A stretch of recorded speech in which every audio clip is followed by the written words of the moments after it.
I'm a Uchiha, I'm the new T.I. with a Bruce Levi, wearing blue Levi's, wearing new felines, scared of you, we not. Where are you, screenshot? Where are you? There are you, knee high, bury you deep like areas.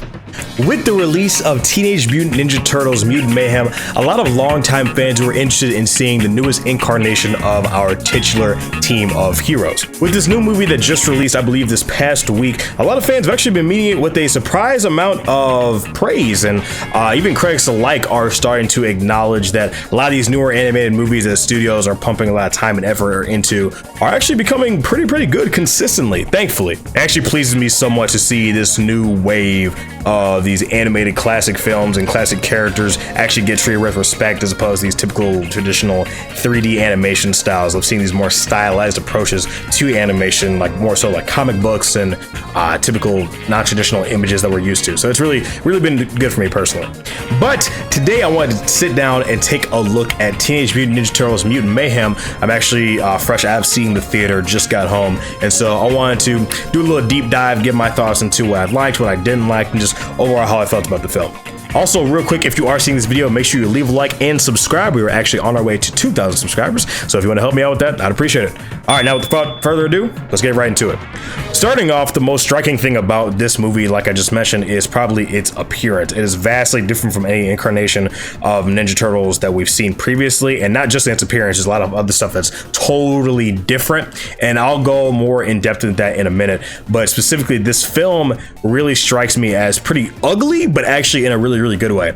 There are a couple of sequences where characters are up close to certain lights, and you can kind of see like little crayon scribbles around their heads, like where these lights are. It's actually pretty interesting to see just how I want to say non-traditional, that's not the word I want to use, but how like non-conforming a lot of these images are, because even like stuff like smoke, for instance, is scribbled on, but it still looks really good. Funny enough, actually, I think the turtles look the best in the world that they're in, and I would hope so, but it's weird. When they're babies, you know, when they're in their baby forms, obviously they were still ugly, they were still cute. You know, they have these really drastic proportions as far as like their head sizes and all that. But when you look into the world and you look at the humans besides April are pretty ugly. It's across the board. Everyone is just horrendous looking.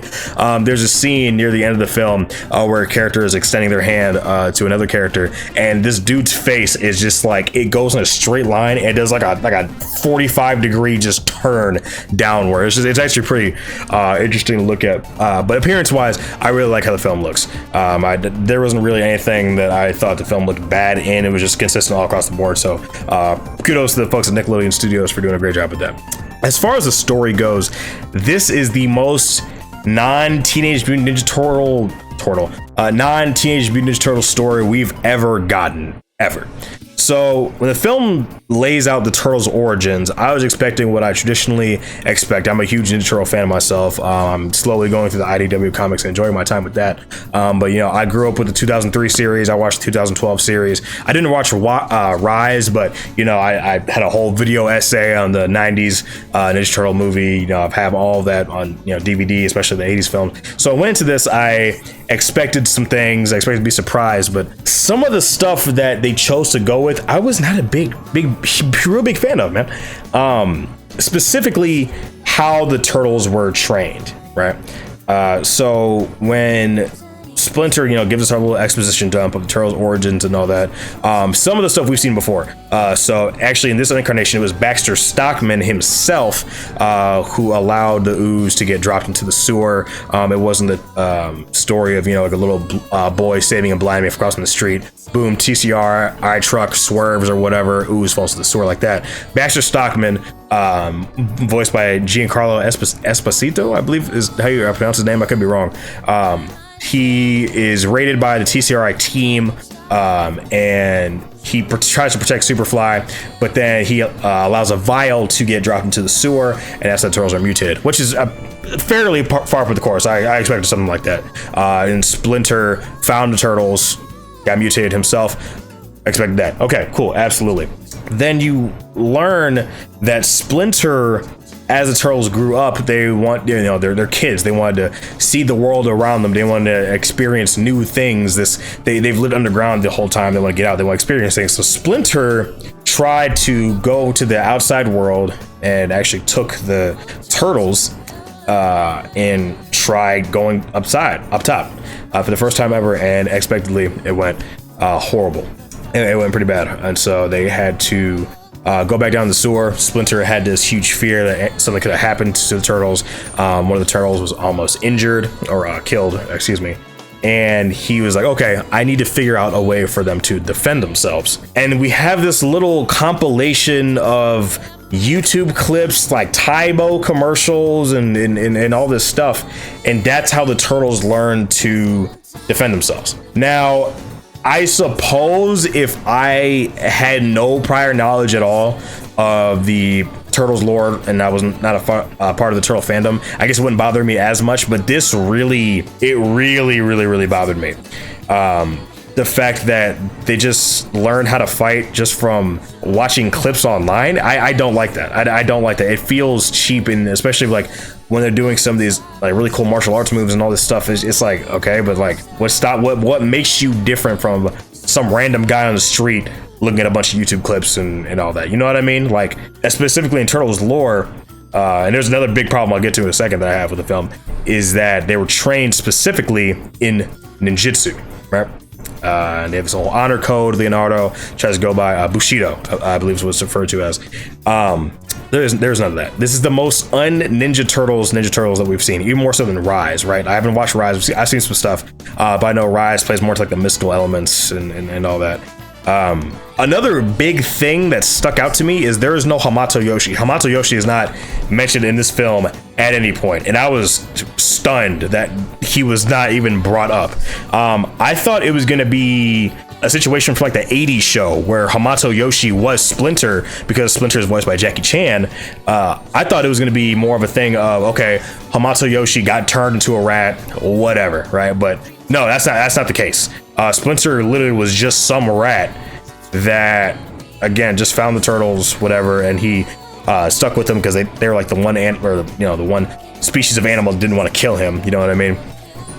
But Hamato Yoshi's absence from the story really bothers me, because in the 90s movie where Hamato Yoshi trained Splinter, you know what I mean? And that's a little goofy, martial artist teaching his rat katas, you know what I mean? Very strange, but it's like all the martial arts elements were taken out, and this is definitely a kid's film, but this feels like the most homogenized view of the Ninja Turtles we've seen. It's so diluted of all these Japanese characteristics that were thrown in. Now, yeah, again, so in the 80s, some things were a little overblown, not okay, but I'm saying even like compared to like the 2003 series, right? And all this, it's so weird. There's no mention of the Shredder in the film at all. He is shown at the very end, minor spoilers, he is shown at the very end as like a teaser for the next movie. But the turtles have nothing to do, like they don't follow the way of Bushido, that they don't even know traditional ninjutsu or ninjutsu and all this stuff. So it's very odd, very, very odd to me, coming as a Ninja Turtles fan. I don't want to harp on this too much longer. But as we go through the film, the turtles, they find April O'Neil. Obviously I was not bothered by her appearance at all. I know when the trailer first released that people were up in arms saying that, oh my god, and their character is blackwashed, oh my god, why'd they make her fat, or whatever people were saying. I wasn't bothered. I don't care enough. You know what I mean? I didn't look at the film like that, like looking to get angry. You know what I mean? Like even like Leatherhead was actually a woman in this film, which Leatherhead traditionally has always been a male. So that was interesting. I was just like, oh, and I moved on with my life, because that's when changes like that happen. That's what you do. You say, oh, and you move on. It affects you. Affects you very little. But as turtles, go out in the world, they meet April O'Neil. Leonardo has a crush on her, and they end up trying to go and get her scooter back from this group of thugs. And their first fight doesn't go particularly well. It's their first real fight with people, but you know, they still kick ass and still pretty good time. Again, animation's always popping off. They still are doing this thing that I hate with every incarnation that they do it with, where one of the turtles has a crush on a human, and I cannot stand when they do it. It's weird every time, and it serves no place in the story. It's so odd. I think this started with 2012 Donatello having a crush on April. And it always felt weird, especially when they tried to use like love triangle things with like April getting with Casey and Donatello's jealous. Like, why would she not want to get with Casey over you? You're a anthropomorphic turtle, you know what I mean? We start running to the, you know, Sonic 06 Elise kind of vibes, and it's never a good time. It's low-key bestiality fetishes, but it's not like overblown like that, you know what I mean? It's not that deep, but it's weird, and we really should do it. But then as we go further in the story, we meet our antagonist of the film, Superfly, voiced by Ice Cube. All the voice performances are really well done, actually. I didn't put this out. I don't have a script in front of me. I'm kind of just going off the cuff. I'm just kind of talking. All of the voice performances were fantastic. Ice Cube did a phenomenal job. I like Post Malone's little cameo that he had as Ray Fisherman, whatever his name was. Paul Rudd as Mondo Gecko. I think that was cool. You know, Seth Rogen as Bebop. I like the fact that he didn't give himself like a really big role in the film. I did like that. I thought all the turtles, they sound like actual teenagers. It's cool. I was surprised I knew most of the terms that they were throwing out. I'm 23, but I still feel old. But yeah, just we get to you know, learn about Superfly. We get to learn about his ambitions and his plans. Understandably predictable. This film doesn't tread any like new ground as far as like storytelling and all that. For the most part, it was pretty predictable what was going to happen for the most part. Not always a bad thing, but this film, it doesn't reinvent the wheel or anything. It doesn't have to, you know what I mean? I never want to give the excuse, oh, it's a kid's movie, so it doesn't have to do any of these things, but that's just a little nitpick I have. But we go, and turtles are trying to hide the fact they're going into the outside world and trying to capture Superfly, bring him to justice so they can be praised from Splinter. And Splinter feels bad. He feels like, oh, he's like I'm hiding, you know, I don't want them to leave me, you know what I mean? He feels like he knows what's best for him. He feels like he knows what's best for them because he's their dad, and he wants to make sure they're safe. But he obviously knows something's going on. As we go more and more, the turtles interact with Superfly, realize they're not, you know, the only mutants in New York and all that. And we have all this camaraderie and all that between mutants. Michelangelo vibes of Mondo Gecko and all these other different things. It's very nice to see. I will bring some of this up in a second here. But then obviously the turtles learned about Superfly's plan. They're like, hey, we really don't want to, you know, kill every human. You know, it's kind of not cool, bro. Like, that's not cash money of you. And then, you know, we start getting into the, you know, conflicts and all that, and you know, that stuff kind of plays out, you know, traditionally how you think it would. So I'm not gonna go too deep into it. Interestingly enough, though, one of the antagonists in the film, a very, very minor role.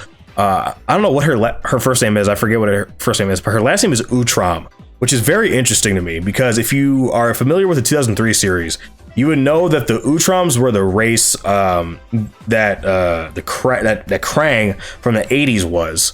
And you know that you have your Utram Shredder and all that. And then the 2012 series, they're referred to as the Krang. I don't know if the Utrams were mentioned there specifically, or if they were like mentioned in Dimension X or whatever, but very interesting. I would not be surprised. I was fully expecting like a reveal of her like getting like cut or something like that, and you just see this like thing inside of her. But I guess that would probably be too predictable for fans such as myself. But interesting stuff going on with that. Directly tying TCRI and the Utrams like that, similarly to 2003 series. I think that's interesting. They did play Go Ninja Go by Vanilla Ice from the second Ninja Turtles movie. That's kind of cute. I like that. A whole lot of references throughout the movie. So that was really nice. They had like there's Eastman High School, you know, Kevin Eastman and Peter Laird, creators of the Ninja Turtles and everything. Conclusion of the film, I liked the film generally. I did feel like our turtles didn't have enough fight scenes. I did feel like besides obviously the last third of the film, I did feel like our turtles, we didn't see a whole lot. I would have wanted to see more. The film looks so good. I would have wanted to see more traditional fight scenes that we're used to with the turtles, like fighting in apartments or like warehouses or stuff like that. You know what I mean? Beating up on goons. We saw some of it. I wouldn't say that we were robbed of it or anything like that. I just would have wanted to see more personally. This is how I feel. Again, feel free to disagree. But we get to the final act of the film. All the characters decide to gang up on Superfly. The turtles kind of be like, "Hey man, like, hey, all you guys really don't want to do this. You guys, you guys are cool. This dude's tripping. Like, hey, we got a crib for you, so you guys can hang out with us in the sewers or whatever." So they all decide to gang up on Superfly, and then Superfly becomes this amalgamation of every mutant he comes into contact with. I wish they would have placed a little more emphasis on it. But it's kind of like in passing, like, oh, this horse that just got hit with this whatever, I can just get a new horse or something. I wish they would like gone a little like more into like the body horror of it, but I feel like that would be kind of borderline. It is a kid's movie. I don't know if they could have gone 100% into it. The amalgamation that Superfly had, Super Duper Fly, looked really good. It did look good. And then we have the last act of the film. The turtles successfully get the anti-mutagen into his blood system, and hooray, the day is saved. Another thing that I don't like about the film is at the very end there are like little to no consequences besides TCRI. The turtles get off scot-free. There's no big consequence or anything. I'm not saying consequences don't equal sequel bait. You know what I mean? Like it just generally felt to me like I never thought the turtles were in danger like that. You know what I mean? You had like the milking machine joke or whatever. But even then, it didn't seem that threatening. When the turtles were getting electrocuted, I was like, okay. But like they're like very, very, very, very, very slowly getting their blood drained, and it's just like, okay. Like I was never like, oh my god, the turtles are someone's in trouble. You know what I mean? As opposed to like, the one event from the comics where like Leonardo or Raphael gets thrown through the window, like beat into a coma and all this. This is very easily the lightest, the most lighthearted adaptation of the Ninja Turtles lore that we've ever seen. And that's not necessarily a bad thing, right? But I do think it's extremely introductory. It's very safe, very safe. Like characters like Bebop, Rocksteady, Leatherhead. Traditionally, Leatherhead starts out as an antagonist and then kind of grows into, after they get him to calm down or whatever, he goes into, becomes an ally to the Turtles. But like Bebop and Rocksteady traditionally are villains. The Shredder's henchmen typically, or whatever incarnation. And they're friends here, so I'm curious to see in the next couple of movies or what. I think a TV series is ordered as well. What's going to happen with that? How they're going to turn the tides and be against the Turtles now? Because everything was kumbaya, at the end of this movie. It was just a little too good. Another thing is the Turtles actually go to high school at the end of this film. Their goal is they want to interact with the human world and all this, and even in the second Michael Bay movie, they wanted to become human and be accepted and all that. They were going to like Knicks games and all that. But it was really jarring seeing the Turtles, like Raphael do wrestling, Michelangelo and the improv crew, and Leonardo helping April with her like TV program and all that. It was just very, very jarring, very weird. It was so lighthearted. It took me out of it. I was like, okay. So I didn't expect that. Again, possibly just a me thing, right? Again, this video is entirely my opinion, but moving forward, I would rather them kind of decide to take it a step further. Get a little dark, right? I'm not saying like we gotta show a whole bunch of blood and start slicing limbs off and all that. That's not at all what I'm saying. We gotta start having some real consequences, real danger. Splinter was a little goofy in this film. I thought he was gonna be fraudulent, actually. That was actually a real big concern of mine when he goes to rescue the Turtles. But actually, Splinter ended up having a pretty good fight sequence. I liked what they did there. They really upped the old factor on Splinter. They kind of took the badass element away from Splinter, like the old master, but it's been done so many times, I get why they wouldn't want to go with that again. But yeah, another thing for me personally is that Superfly, when he becomes this assimilation of all these different animals, he's wrecking the city, whatever like that, he is this like Avengers level threat. So my problem moving into the next movie is, how do we top that?